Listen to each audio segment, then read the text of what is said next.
사람이 옷을 입습니다. 이건 고대 사회로부터 항상 사람은 옷을 착용해 왔습니다. 근데 이 사람의 옷은 고대로부터 사람의 정체성을 표시해주는 굉장히 중요한 표식입니다. 사람은 옷을 통해서 자기 정체성을 말하죠. 이 정체성의 표식으로서의 옷은 사람의 신분이나 그의 계급을 나타내주고 또한 그것을 구분하는 역할을 해왔습니다. 그래서 모든 통치자들 그리고 사회의 질서들은 사람의 신분과 계급에 따른 옷의 착용을 성문법이나 또는 불문법을 통해서 제한하고 그 제한함으로써 사회를 통제하고 유지해 왔습니다.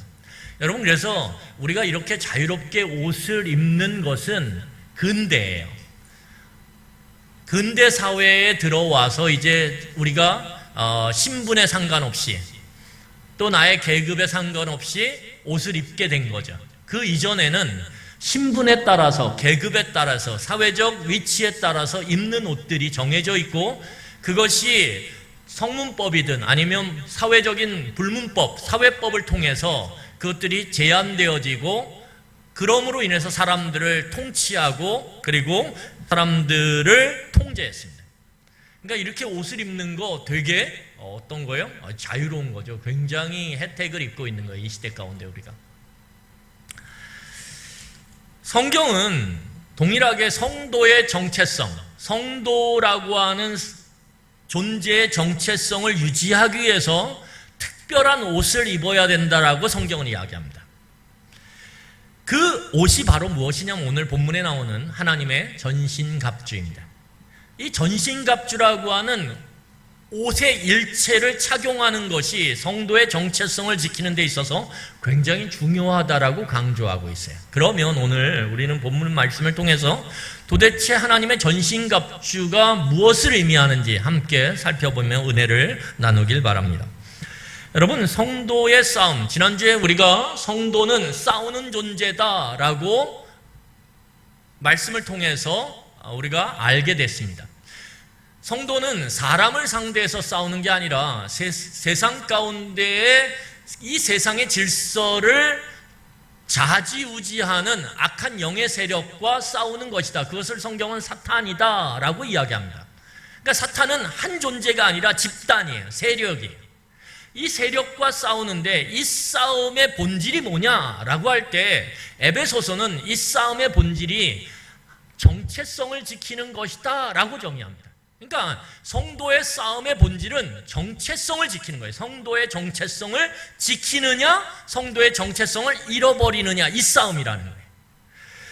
여러분, 그러면 예수 그리스도 안에 있는 성도, 여러분, 성도라 그럴 때 그 성도의 가장 중요한 핵심은 뭐냐면 예수 안에 있다라는 거예요.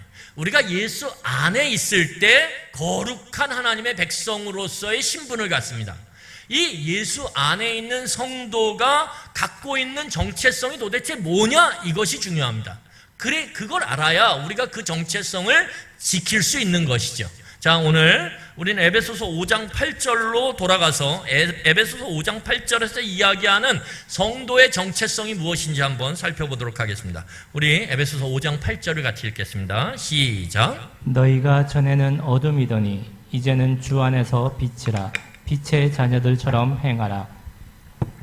오늘 사도 바울은 에베소서 5장 8절에서 예수 안에 있는 성도의 정체성을 뭐라고 표현하냐 하면 빛, 이렇게 표현합니다. 빛.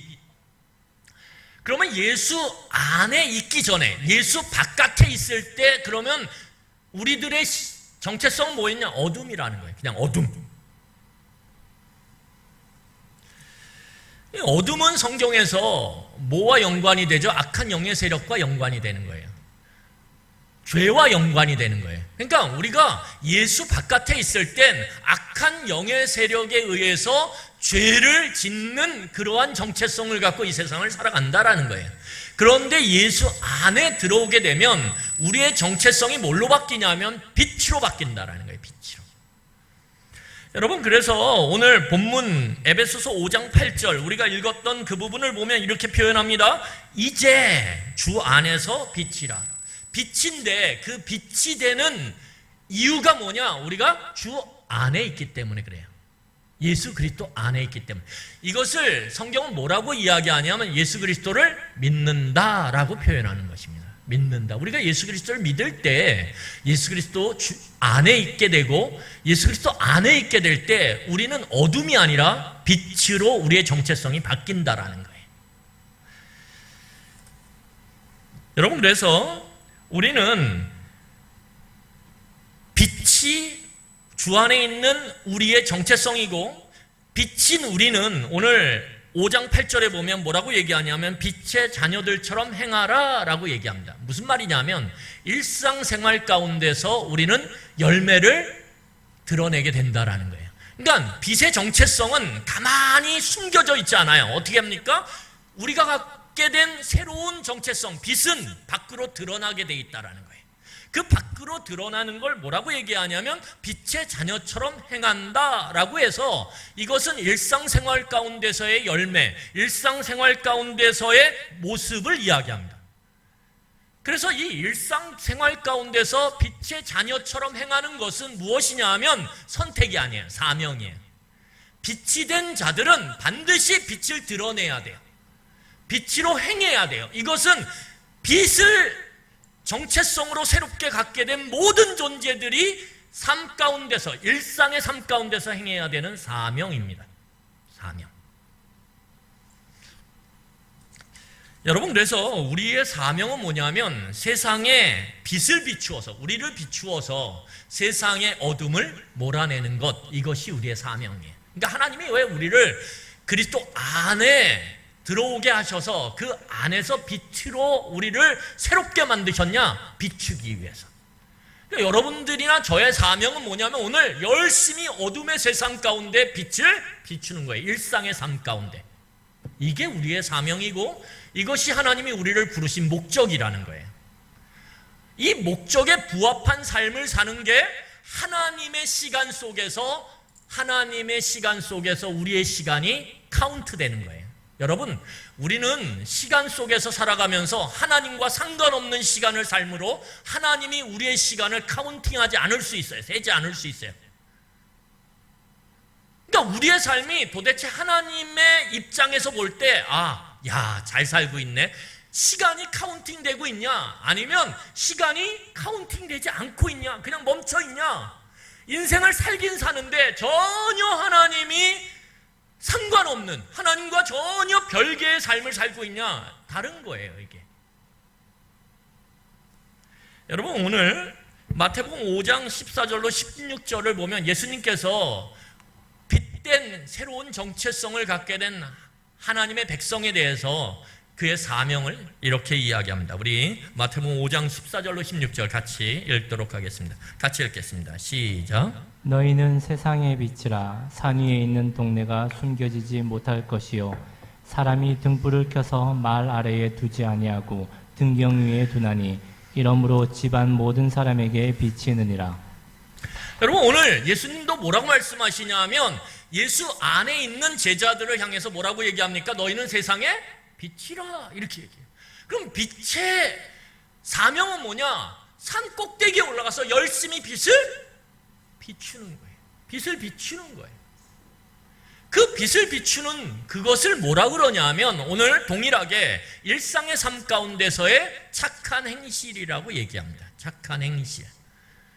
그러니까 빛을 비추는 이 착한 행실을 통해서 하나님께 영광을 돌리게 된다는 거예요. 인생의 첫 번째 목적이 무엇입니까? 제일 된 목적은 무엇입니까? 하나님을 영화롭게 하는 것.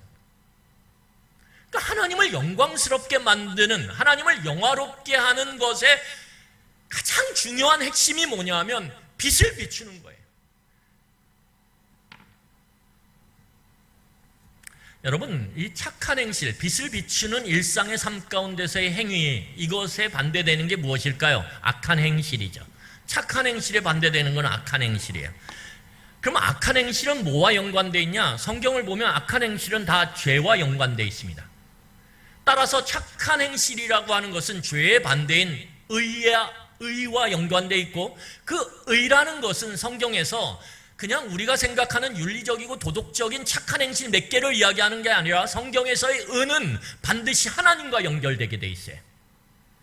다시 말해서 하나님과 관계된 삶, 하나님이 의도한 삶, 하나님이 기뻐하시는 삶, 하나님의 말씀을 실천하고 순종하는 삶이 의라는 거예요. 그런데 여기서 중요한 것은 무엇이냐 하면 성도의 정체성은 빚인데 이 빚은 저절로 빚을 내는 게 아니라는 거예요. 이게 중요해요. 성도의 정체성이 빚이긴 한데 성도는 빚을 자기 스스로 비추지 못해요. 우리는. 이 성도가 빚으로서의 정체성을 갖고 빚을 밝게 뿜어내기 위해서 반드시 필요한 게 있는데 지난주에 살펴봤던 것처럼 우리의 마음의 뿌리가 어디에 다 있느냐 이게 중요하다라는 거예요. 왜요? 마음의 상태에 따라서 우리의 드러나는 삶의 모습이 달라지거든요. 그러면 마음의 뿌리가 어디 다 있느냐? 그래서 그 다 있는 곳에서 무엇을 빨아당기느냐에 따라서 우리의 삶의 빛은 달라진다라는 거예요. 밝기가. 여러분, 만약에 우리가 우리의 마음의 뿌리를 나의 소유, 나의 업적, 타인의 평가, 타인의 시선에 뿌리를 두고 있다면, 그리고 그것으로 인해서 우리가 행복해하고 기뻐한다면 우리는 빚이라고 하는 정체성은 갖고 있지만 우리는 결코 빚을 바랄 수가 없다라는 사실입니다. 왜냐하면 이 자기의 소유, 자기의 업적, 타인의 시선과 평가라고 하는 이것이 무엇과 연관되어 있냐 하면 세상의 복음과 연결되어 있습니다. 세상의 복음. 이걸 신학적으로 말하면 뭐라고 얘기하냐면 파라오의 복음이라고 그래요. 파라오는 애굽의 왕이었던 바로의 공식 명칭이죠. 그러니까 바로의 기쁜 소식, 복음이 뭐냐? 바로는, 세상은 이렇게 얘기해요. 네가 소유를 해야 행복해진다라고 얘기해요. 네가 열심히 업적을 쌓아야 이 세상 가운데서 너가 진정한 삶을 살았다라고 이렇게 우리를 향해서 이야기한다라는 거예요. 그리고 그 속에서 다른 사람들이 너를 좋게 평가할 때, 너를 높이 평가할 때, 그럴 때 네 인생이 행복한 삶이고 가치 있는 삶이라고 우리에게 이야기한다는 거예요. 그런데 이게 바울의 입장에서는 뭐라고 지난주에 얘기하느냐면 사단의 속임이라고 이야기한다는 거예요. 그러니까 파라오의 복음은, 세상의 복음은 우리에게 많이 소유해야, 많은 업적을 쌓아야, 그래서 타인의 존경과 타인의 칭찬을 받아야 네가 진정한 삶을 사는 거고 행복한 삶을 산다라고 그렇게 강요하고 압박해요. 여러분, 광고를 보세요. 광고에 보면 뭐라고 나옵니까? 이걸 가져야 당신이 행복해진다라고요. 목사들은 양복을 입으니까요, 양복이 이렇게 땀이 나요. 막 하다 보면. 근데 매번 드라이 클리닝을 할 수가 없잖아요. 그러니까는 요즘에 보면 이렇게 양복을 이렇게 밖에 외출했다가 들어와서 탁 넣어놓으면 그 안에서 양복이 이렇게 흔들리죠, 그렇죠? 그러면서 시원한 바람이 그 안에 샥 나오면서 뭐 깨끗하게 드라이한 것처럼 말려준다. 목사 입장에서 보면 딴 거보다 그게 와 이렇게 보여요. 이거를 사서 집에 탁 놔둬야 네 인생이 쾌적해지고 너의 인생이 행복해지고 이렇게 우리를 향해서 막 강요한다는 거예요. 그리고 뭐라고 얘기합니까? 사라고, 빨리 사라고. 카드빚을 내서 빨리 사라고. 안 그러고 꿉꿉한데 그거 또 입고 나가면 너 행복하지 못하다고 이렇게 강요합니다. 이게 세상의 복음이에요. 세상의 복음은 우리에게 끊임없이 소유하도록 그렇게 압박해요. 세상의 복음은 우리로 하여금 좀 더 넓고 더 많이 더 크게 가져야 네 인생이 행복하고 진짜 멋진 인생을 사는 거라고 우리에게 그렇게 속여요. 그런데 문제는 무엇입니까? 그렇게 소유한다 그러면 행복하냐 이거죠. 진짜 그것이 가치 있는 삶이냐 이거죠. 제가 이번 주에 이렇게 어떻게 하다가 그 작곡가인 주영훈 씨의 그 간증을 들었어요. 주영훈, 그 90년대, 2000년대 굉장히 많은 히트곡을 썼던. 근데 이분이 목사의 아들이에요. 목사님의 첫째 아들인데 이제 아버지가 한국에서 목회를 하시다가 미국으로 사명이 있다 그래서 가셔가지고 고3 때 같이 이제 이민을 간 거예요. 그러면서 그 안에서 되게 고생을 하다가 나는 노래를 작곡해서 노래를 통해서 성공해야 되겠다. 그리고 혼자 한국으로 와가지고 열심히 해서 이렇게 성공했던, 세상 관점에서 보면. 근데 자기가 어떻게 곡이 이제 심신이라고 하는 가수, 예전 한창 이렇게 떴던 인기를 가졌던 그 사람에게 연결이 돼서 그 사람의 3집 앨범에 12곡 중에 7곡을 넣었대요. 그러면서 이제 막 올라가기 시작하는 거예요. 사람들이 자기 곡을 막 원하기 시작하는 거예요. 그러면서 뭐라고 얘기하냐면 형 집에서 이제 친구 형 집에서 그냥 얹혀 살다가 곡이 이제 나가기 시작하니까 보증금 500에 15만 원 월세를 살게 됐대요. 그리고 10달 있다 보니까 10개월이 지나니까 또 곡이 더 팔려서 5천만 원 전세로 갔대요. 그리고 10달 있다가 또 곡이 잘 팔려가지고 1억 5천 전세로 갔대요. 그러면서 계속 이러면서 자기 자가집을 얻게 되고 막 돈은 쌓여가고, 그런데 그 사람에게 찾아온 게 뭐냐면 공황장애라는 거예요. 자기가 돈은 점점 많아져 가는데 행복하지가 않대요. 누워있으면 천장이 무너지는 것 같고 차를 타면 차가 막 절벽으로 전복되는 것 같고 그런 상상이 찾아서 도저히 일상의 삶을 살아갈 수가 없더래요. 그러면서 이 사람이 소망을 찾게 된 게 무엇입니까? 그리스도 안에서의 나눔이에요. 내가 어려운 이웃들에게 내 것을 나누고 흘려보내기 시작하면서 이러한 상황들이 호전되기 시작하고 내 삶이 진짜 행복해지더래요. 진짜 이게 행복이구나.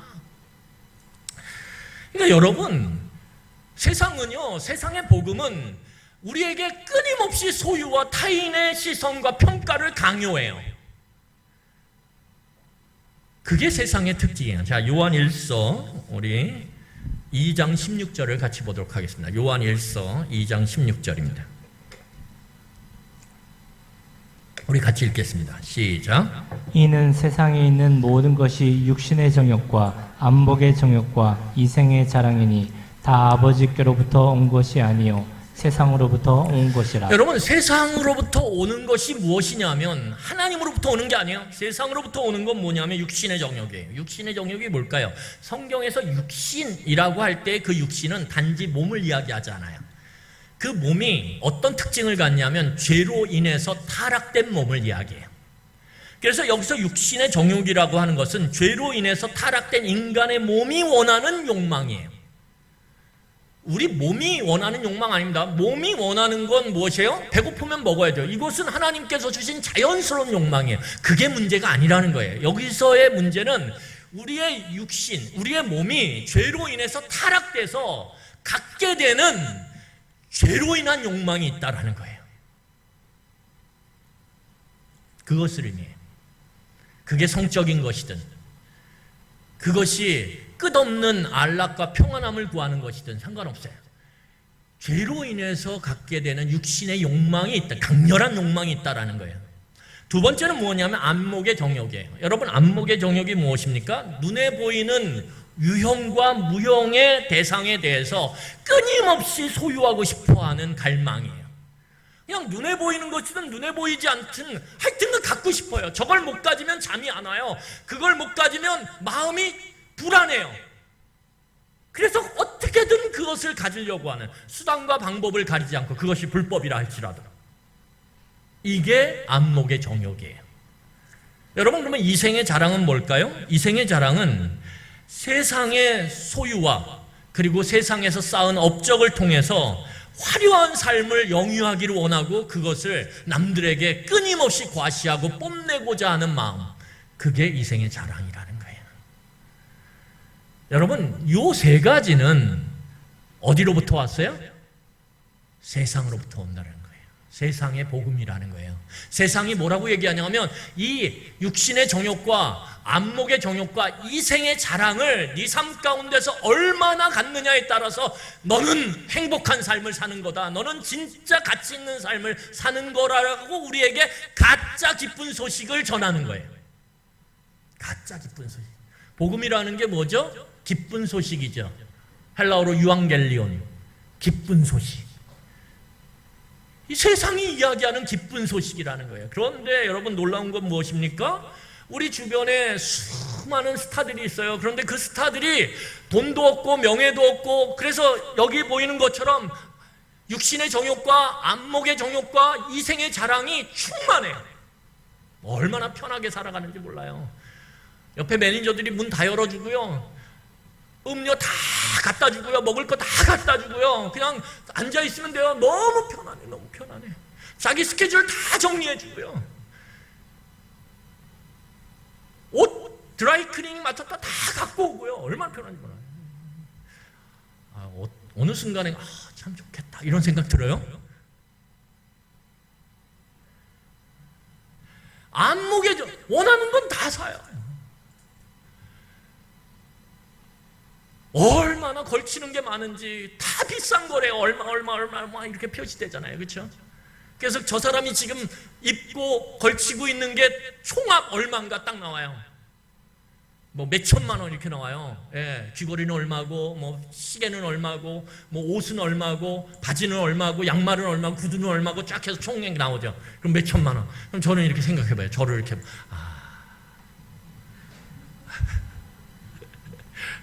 10만 원이 넘질 않는구나.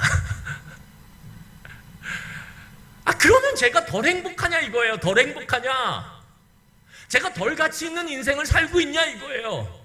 그런데 놀랍게도 그렇게 육신의 정욕과 안목의 정욕과 이생의 자랑으로 가득 채워진 인생이 뭐라고 이야기하냐면 이렇게 얘기해요. 나는 불행하다고. 그래서 스스로 자기의 그 가치 있는 생명을 위해하거나 끊는 사람들이 얼마나 많은지 몰라요. 공황장애에 시달리는 사람들이 얼마나 연예인 중에 많은지 몰라요.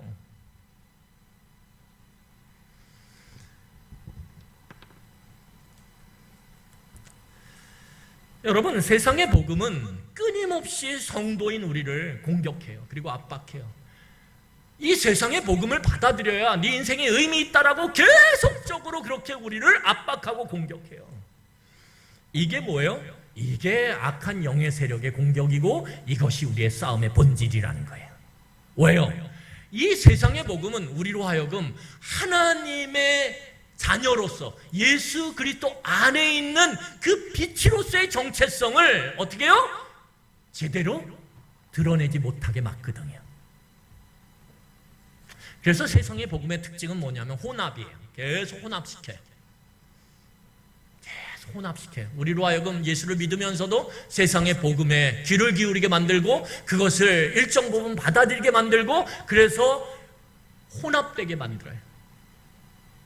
그래서 우리의 삶을 균질화시켜요.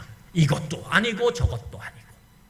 다시 말해서 하나님의 복음에 올인하는 것도 아니고 세상의 복음에 올인하는 것도 아닌 어중간한 삶으로 균질화를 시켜버려요. 그래서 이중적 삶이 가능한 거예요. 어떻게 해요? 교회에 오면 하나님의 복음으로 살아가는 것처럼 그렇게 겉으로 보여져요. 하나님의 복음이 무엇입니까? 나의 존재의 가치, 의미, 나의 진정한 행복을 어디다 두는 거예요? 하나님의 업적에다 두는 거예요. 하나님이 예수 그리스도를 통해서 이 땅 가운데 이루신 그 일, 그 십자가의 죽음과 부활하심에 내 가치를 두는 거예요. 그래서 사도 바울처럼 내 소유가 없을 수도 있어요. 내 상황이 나빠질 수도 있어요. 그럼에도 불구하고 사도 바울은 뭐라고 얘기하냐면 내가 부하거나 빈하거나 내가 건강하거나 건강하지 못하거나 상관없이 나는 가치 있는 존재고 나는 행복한 삶을 산다라고 하며 기뻐하라라고 얘기해요. 왜요? 내가 그리스도 안에 있기 때문에. 그게 내 정체성이에요. 내가 어떤 옷을 입느냐, 내가 어떤 삶을 눈에 보여지는 삶으로 살아가느냐가 중요한 게 아니라 내가 예수 안에 있다라는 것이 나의 진정한 정체성이고 그것 때문에 모든 걸 잃어버려도 나는 행복하다라고 하는 것이 사도 바울의 모습이라는 거예요. 참 우리가 볼 때는 멀어요, 이 길이. 왜요? 우리는 이미 너무 균질화가 되어 있는 삶을 살고 있거든요. 여러분, 우리는 이미 하나님 나라의 복음으로 겉을 멋지게 꾸민 성도와 교회, 겉은 하나님의 복음으로 쫙 꾸며져 있어요. 하나님의 업적을 찬양하고요, 예수 그리스도 안에서 이루어진 그 하나님의 복음을 듣고요, 그리고 그것을 막 말하고요. 그런데 우리의 마음 어디에 다 있냐면 여전히 마음의 뿌리는 세상의 복음에 다 있다라는 거예요. 그것이 오늘 우리가 보고 있는 한국교회의 많은 모습 중에 하나예요. 하나님을 이야기하지만, 하나님의 복음을 이야기하지만 우리도 마찬가지예요. 그렇지만 우리의 마음의 뿌리는 여전히 어디다 두고 있냐면 내 소유와 내 업적과 타인의 평가에 두고 있어요. 여러분, 그래서 이 땅을 살아가는데 참 목사로, 개척교회 목사로 살아가는 건 쉽지 않아요. 저라고 더 많은 성도, 더 큰 예배당 원하는 마음이 없겠어요? 조금 있어요? 근데 그것과 싸우는 거예요. 조금 있는 거랑 싸우는 거예요. 계속 어떻게 해요? 그게 나의 가치, 목사로서의 나의 정체성을 온전히 드러내는 게 아니라는 거예요. 아니라는 거예요, 성경은. 그런 게 지금 없어도, 지금 이대로의 모습이 유지돼도 예수 안에서 이루어진 그것이 저의 가치라는 거예요. 저의 행복이라는 거예요.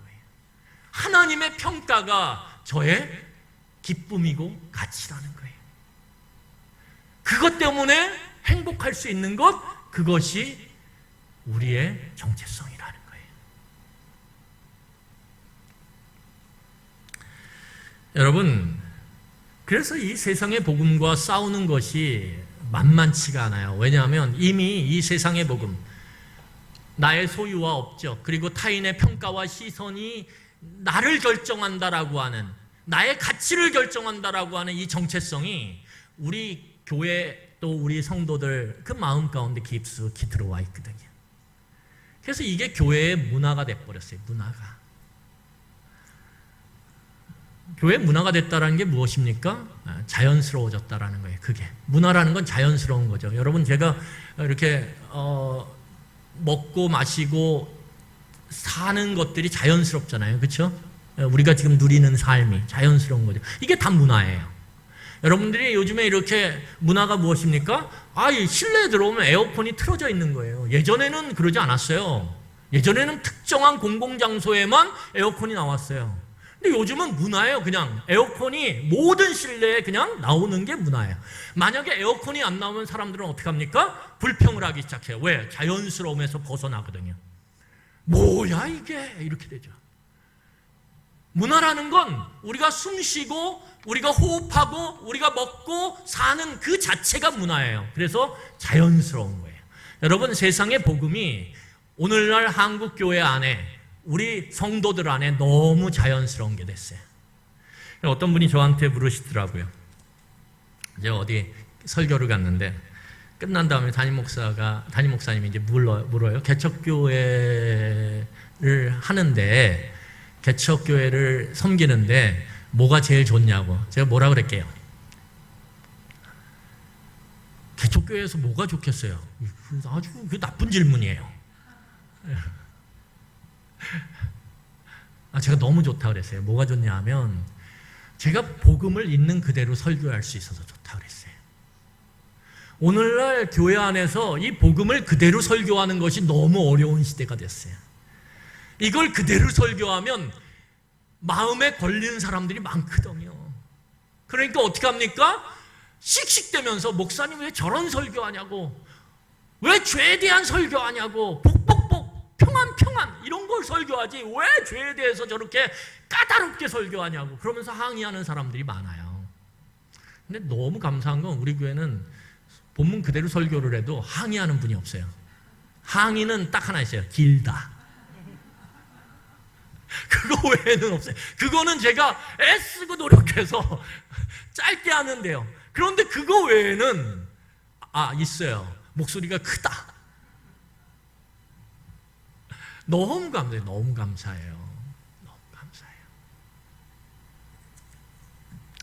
여러분, 오늘 그러면 너무 이 세상 가운데 있는 교회들 안에 세상의 복음이 깊숙이 침투해 들어와서 이제는 교인임에도 불구하고 마음의 뿌리를 세상의 복음에 깊이 내리고 여전히 나의 업적과 소유, 타인의 시선과 평가에 그렇게 깊이 뿌리를 내리고 나뿐만 아니라 내 자녀에게도 그래야 된다고, 그렇게 해야 하나님께 영광을 드리는 거라고 그렇게 자신을 속일 뿐만 아니라 자기의 자녀들을 속이고 있는 이 시대의 교회와 성도들에게 하나님은 오늘 우리에게 싸워야 된다라고 얘기하면서 어떻게 싸워야 될지를 오늘 말씀하고 계시다라는 거예요.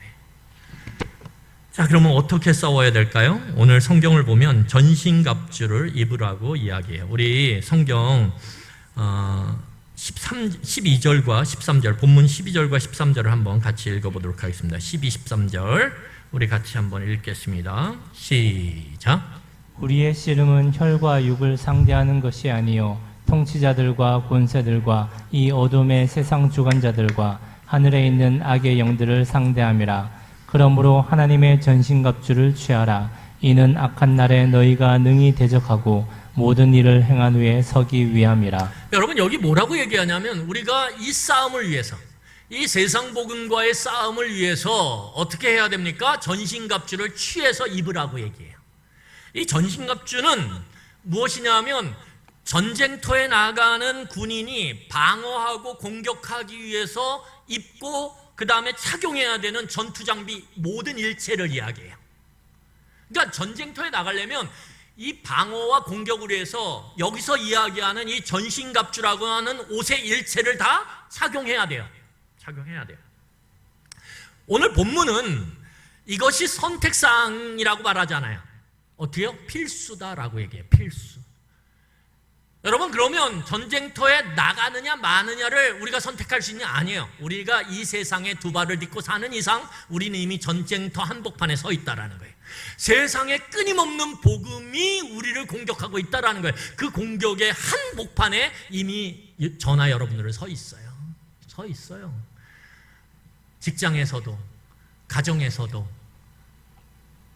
여러분들이 이동을 하는 가운데서도 끊임없는 주변에 보이는 간판의 광고와 그리고 여러분들이 들고 있는 핸드폰을 통한 광고 속에서 끊임없이 우리를 향해서 계속적으로 공격하고 있어요. 우리는 잠자는 순간을 제외하고는 모든 상황 속에서 다 이 공격에 노출되어 있다는 거예요.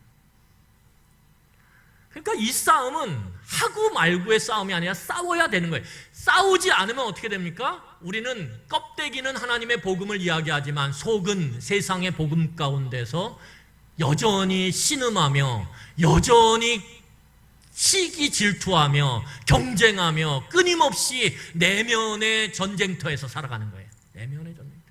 늘 괴로워요. 늘 평안이 없어요. 오늘 성경을 보면 이 전신갑주를 어떻게 하라고 해요? 착용하라고 얘기해요. 취해서. 여러분, 만약에 전쟁터에 나가는데 군인이 이러한 전쟁에 필요한 장비 일체를 착용하지 않고 나가는 것은 무엇입니까? 그것은 자기의 생명을 그냥 내놓는 거예요. 만약에 군대가 이러한 전쟁 장비 일체를 착용하지 않고 군인들을 내보내면 뭐예요? 그 군대는 전쟁에서 승리할 마음이 없는 거예요. 다시 말해서 이 전신갑주를 취하여 입는 것은 군인의 생명과 그리고 군대의 승리와 직결된다라는 거죠. 그래서 이 장비를 착용하지 않고 나가는 것은 매우 어리석은 행위라는 거예요. 그래서 여러분, 오늘 본문은 우리에게 뭐라고 얘기하냐면 취해서 입으라라고 얘기해요. 취해서 입으라. 여러분, 취하다라는 게 무슨 표현일까요? 굉장히 적극적인 거예요. 적극적인 거. 여러분, 만약에 어떤 사람이 지금 이게 옥상이 5층이거든요. 5층에서 5만 원짜리 수백 개를 쫙 뿌려요. 여러분들이 밑에 이제 식사하려고 나갔어요. 상상만 해도 기분 좋지 않습니까? 수백 장을 5만 원짜리로 옥상에서 쫙 뿌려요. 그러면서 위에서 뭐라 그러냐면 그 사람이 마음껏 가지세요 이랬어요. 그러면 어떻게 하셔야 돼요, 여러분? 거기서 얌전 떨면 안 됩니다. 어떻게 하셔야 돼요? 취하라는데. 그럼 어떻게 하셔야 돼요? 취하면 돼요. 취하는데 적당히 취해야죠. 옆에 땅 치고 막 땅 치고 발로 뻥 차고 그러면서 내 거야 이러면서 취하면 그거는 잘못된 거죠. 근데 취하라 그랬으니까 필요한 만큼 딱 취하면 돼요. 이게 취하는 거예요. 전신갑주를 취하라는 건 전쟁터에 나가는 군인으로서는 어떻게 해야 돼요? 내게 주어진 그것을 딱 반드시 가져야 된다는 거예요. 그리고 그걸 착용해요. 여러분, 만약에 이 전신갑주를 취해서 입지 않으면 어떻게 되는 겁니까? 전투 상대를 굉장히 무시하고 우습게 여기는 거예요. 전투 상대가 지난주에 봤던 것처럼 뭐예요? 혈과 육, 사람이 아니에요. 우리를 능가하는 엄청난 능력을 갖고 있는 악의 세력이란 말이에요. 그런데 그 존재를 무시하는 거죠. 우습게 여기고.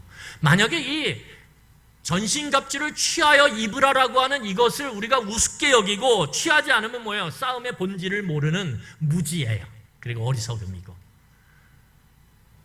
그리고 무엇입니까? 우리의 영적 게으름이죠. 여러분들이 게으른 거예요. 저나 여러분들이 게으른 거예요. 오늘 이 시대의 문제는 무엇입니까? 게으름이에요. 전신갑주를 취하지 않는 게으름. 그러면 여러분, 이 전신갑주가 도대체 뭘까요? 그 무엇인가에 대해서 우리가 살펴보기 전에 하나님의 놀라운 위로가 있어요. 자, 우리 13절부터 16절을 한번 잘 보세요. 한번 13절부터 16절까지를 한번 여러분들의 눈으로 조용히 한번 읽어보세요.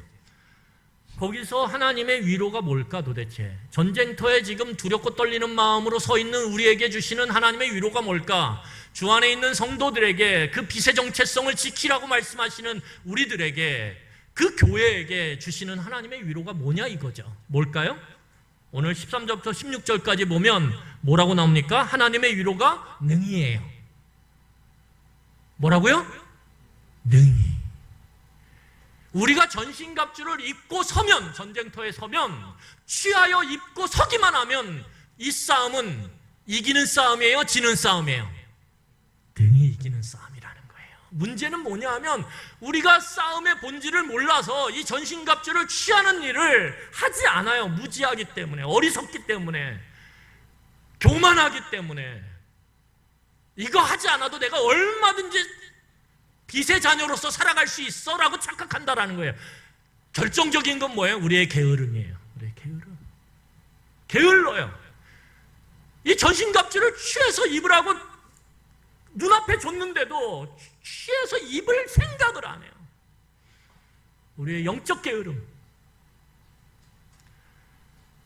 그러면 여러분, 전신갑주가 뭐냐? 오늘 간단하게 우리 살펴보도록 하겠습니다. 오늘 전신갑주는 첫 번째, 여러분 우리 14절부터 17절까지 한번 같이 읽도록 하겠습니다. 14절부터 17절 같이 읽겠습니다. 시작. 그런즉 서서 진리로 너희 허리띠를 띠고 의의 호신경을 붙이고 평안의 복음이 준비한 것으로 신을 신고 모든 것 위에 믿음의 방패를 가지고 이로써 늙기 악한 자의 모든 불화살을 소멸하고 구원의 투구와 성령의 검 곧 하나님의 말씀을 가지라. 여러분, 여기 간단해요. 진리의 허리띠, 의의 호신경. 호신경은 뭐냐면 앞에 가슴을 막는 그런 옷과 같아요. 그 다음에 무엇입니까? 구원의 투구, 평안의 신발. 그렇죠? 그리고 진리의 허리띠. 이러한 5가지의 방어 장비예요. 이 당시에 로마 군인들이 착용했던 방어 장비들. 진리의 허리띠, 허리띠죠. 의의 호심경, 그 다음에 평안의 구원의 복음의 신, 그 다음에 구원의 투구, 믿음의 방패.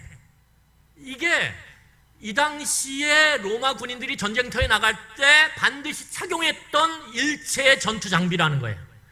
그러면 여기에 중요한 건 뭐냐면 끝이 아니에요. 앞이에요. 진리, 복음, 믿음, 평안, 구원. 이게 뭐예요? 다 이게 하나님의 말씀으로부터 나오는 뭐예요? 진리의 내용이라는 거예요. 진리의 내용. 그러면 여러분 여기에 5가지의 방어 장비와 1개의 공격 장비가 있어요. 1개의 공격 장비가 뭐예요? 검이에요. 검. 여기서 검은 단검을 이야기합니다. 짧은 검. 근데 이 검은 무엇이에요? 하나님의 말씀이라고 이야기해요. 이게 공격 장비라는 거예요. 그러니까 5개의 방어 장비와 1개의 공격 장비가 있는데 이게 다 무엇과 연결되어 있냐면 하나님의 말씀과 연결되어 있다는 거예요. 5개의 방어 장비는 뭐예요? 하나님의 말씀으로부터 나오는 진리의 내용. 하나의 검은 무엇입니까? 공격 장비는 하나님의 직접적 말씀이에요. 그러니까 결국은 무엇이냐 하면 세상의 복음으로부터 우리를 지켜내는 것은 하나님의 진리에 우리가 온전히 집중되어 있어야 된다는 거예요. 하나님의 진리로, 말씀으로부터 나오는 진리로 우리의 머리와 우리의 가슴과 우리의 허리와 우리의 발과 모든 일체가 그렇게 뭐예요? 감싸져 있어야 된다는 거예요. 또 하나는 무엇입니까? 우리가 이 악한 세상에서 선을 행하기 위해서는 뭐예요? 말씀이 직접적으로 있어야 돼요.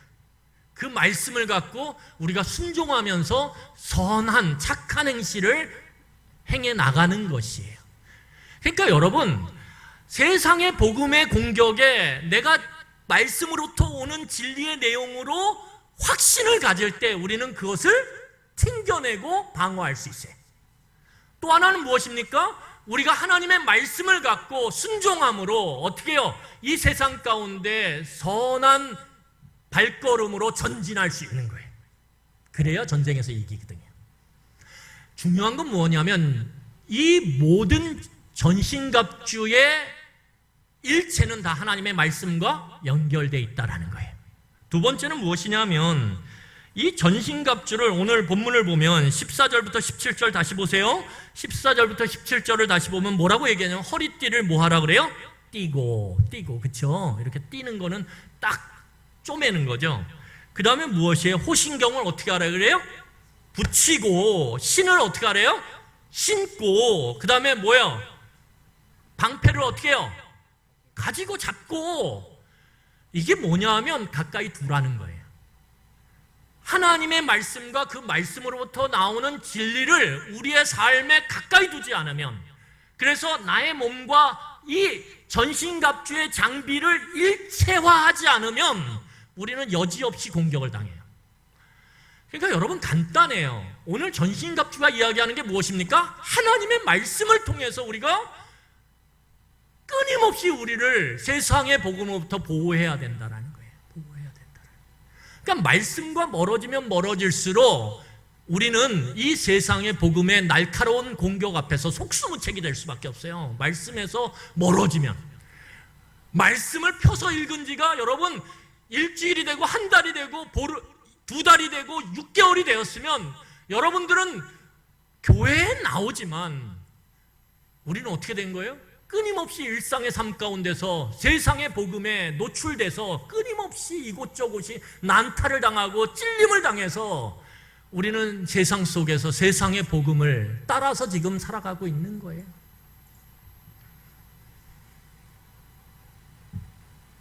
마지막으로 한 가지를 이야기합니다. 그것이 무엇입니까? 전신갑주를 취해서 입음과 동시에 깨어서 뭐 하라고 얘기해요? 기도하라고 얘기해요.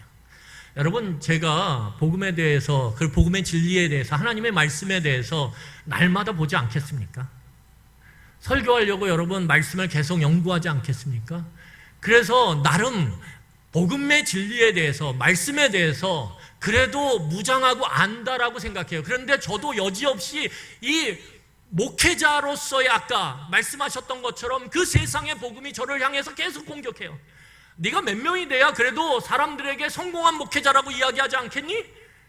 너가 그래도 이렇게 해야 그래도 괜찮은 평가를 받지 않을까? 사람들에게 좋은 평가를 받기 위해서 뭔가 홍보를 해야 되지 않을까? 드러내야 되지 않을까? SNS를 열심히 하면서 너의 이 행하고 있는 것들을 자꾸 홍보하고 알려서 사람들이 더 많이 찾아오게 해야 되지 않을까? 끊임없이 갈등하게 만들어요.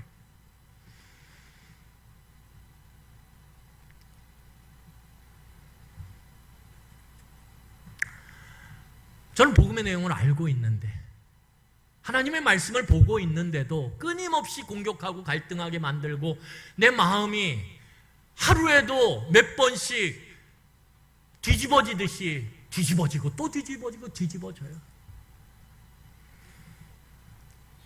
그때 필요한 것이 무엇입니까? 기도예요.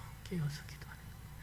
기도할 때 내가 이미 알고 있는 복음의 진리가, 내가 보고 있는 그 하나님의 말씀이 내 안에 움직이며 세상의 생각을, 세상의 복음을 몰아내고 막아내고 하나님의 복음으로, 너는 이미 행복한 목회자야. 네가 예수 그리스도 안에 있다라는 건 오늘 모든 걸 무력화시키는 죽음이 올지라도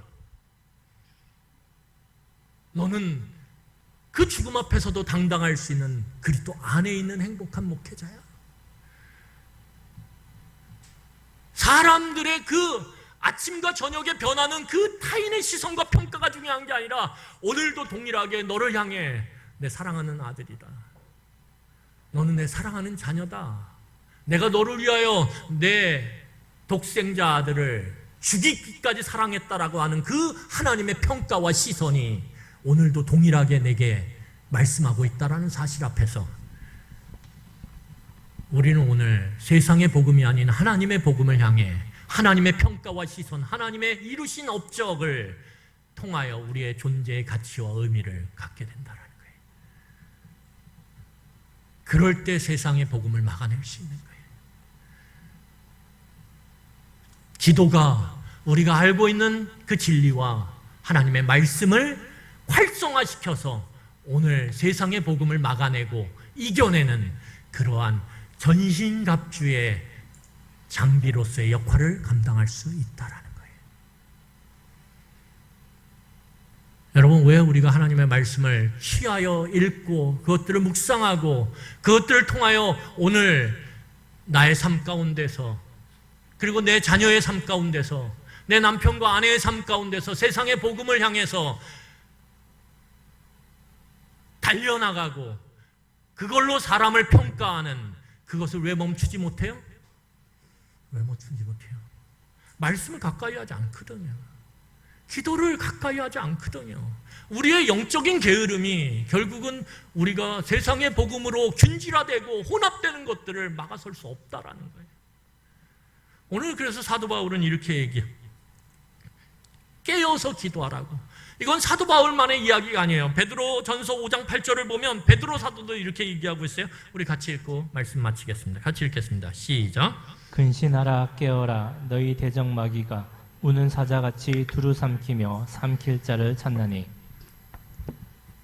끊임없이 악한 영의 세력은 하나님의 이 복음으로 무장되지 않은, 하나님의 전신갑주로 무장되지 않은 하나님의 백성들을 찾아다니면서 그들을 세상의 복음으로 공격하고 그들을 쓰러뜨릴 그것을 날마다 호시탐탐 노리고 있고 찾고 있다는 거예요. 이게 오늘 우리가 살아가는 현실이에요. 말씀을 마치겠습니다. 여러분들도 많이 아시겠지만 제가 이 말씀을 준비하면서 딱 머리에 떠오른 한 사람이 있어요. 그것은 이지선 자매라는 자매예요. 이 자매가 서울의 아주 유명한 좋은 대학에 다녔어요. 그리고 얼마나 예뻤는지 몰라요, 얼굴이. 근데 그만 오빠랑 차를 타고 가다가 강변북로에서 음주운전을 하고 가던 차가 전복되면서 그걸 부딪혀서 어떻게 됐냐면 차에 불이 났어요. 그래서 오빠가 그 여동생을 꺼내냈는데 이미 여동생은 온몸에 화상을 입어서 얼굴은 다 뭉개지고 손도 뭉개져서 도대체 이게 손가락이 어딘지를 알 수 없는 상황에 여러분 다 아시죠? 근데 그 자매가 만약에 생각해 보세요. 내 삶에 가치 정체성을 두고 있는 그 마음의 뿌리를 그의 외모에 두고 있다면, 그의 학벌에 두고 있었다라면, 그걸로 인해서 바라봐야 될 그 화려하고 멋진 미래의 삶에 두고 있었다라면 아마 그 순간 그 자매는 삶을 포기하고도 남았을 거예요. 근데 그 자매는 포기하지 않아요. 수십 번의 고통스러운 수술을 다 이겨내면서도 결국은 그가 오늘 지금 하고 있는 건 뭐냐면 자신처럼 마음의 상처를 입고 고통스러워하는 사람을 위해서 열심히 공부해서 그들을 치유하고 회복시키는 상담 교수로 일하고 있어요. 상처당한 자가 그 상처의 회복을 통해서 지금 상처당하고 있는 자들에게 하나님의 복음이 어떤 것인지, 하나님이 복음 주는 평안이 어떤 것인지, 하나님이 주는 그 구원의 가치가 어떤 것인지를 오늘 열심히 말하고 있다는 거예요. 여러분, 하나님이 우리에게 원하시는 진정한 삶은 이게 아닐까요? 이 짧은 인생을 살면서 우리에게 주신 빛으로서의 사명은 이런 게 아닐까요? 하나님의 복음에 너의 마음의 뿌리를 두라고, 그리스도 안에서 이루신 그것에 너의 모든 것이 있다라고. 그래서 사도 바울이 로마서에서 이렇게 고백해요. 내가 어떠한 상황에 처하든지 나에게 가장 중요한 것이 뭐예요? 여전히 하나님의 사랑이, 그리스도로 인한 하나님의 사랑이 끊어지지 않고 있다라는 거예요. 여러분, 이 영적인 싸움을 위해서 가장 필요한 또 한 가지가 있어요. 그게 무엇입니까? 내 삶의 작은 싸움 속에서 우리는 끊임없이 세상의 복음과 하나님의 복음이 싸우고 있어요. 작은 것 속에서도. 그 일상의 삶의 작은 이 싸움에서 여러분, 하나님의 복음으로 세상의 복음을 이겨내셔야 돼요. 결국 작은 싸움에서 이기는 자가 큰 싸움에서 결국은 이기는 거예요. 우리 같이 이 싸움을 해나갑시다. 교회가 많아지고 사람이 많아지는 거 그거 중요하지 않아요. 정말 본질적으로 중요한 건 이 싸움을 하는 우리가 돼야 되는 게 중요한 거예요. 이 싸움을 해야 돼요. 기도하겠습니다. 여러분, 이 시간에 우리 말씀을 기억하며 함께 기도하기로 원합니다. 여러분들 마음의 뿌리를 어디다 내리고 계십니까? 도대체 우리는 무엇 때문에 오늘을 기뻐하며 행복해 하십니까? 정말 내게 뭔가 부족하고 내가 뭔가 잃어버린 상황이 되었을지라도 하나님께서 십자가에 이루신 예수 그리스도의 그 피 흘리심과 부활 때문에 오늘 그럼에도 불구하고 내가 평안하다, 행복하고 기쁘다, 그 놀라운 고백을 오늘 할 수 있는 우리가 되었으면 좋겠습니다. 이 싸움을 날마다 해가시면서 실패할 때도 있지만 질 때도 있지만 이 작은 싸움에서의 승리를 맛보며 하나님의 복음의 뿌리를 내린 성도의 기쁨이 무엇인지를 온전히 누리며 고백하는 그러한 사도 바울처럼 그런 삶을 우리가 이 시간에 살아가기를 간절히 소원합니다. 기도하시겠습니다.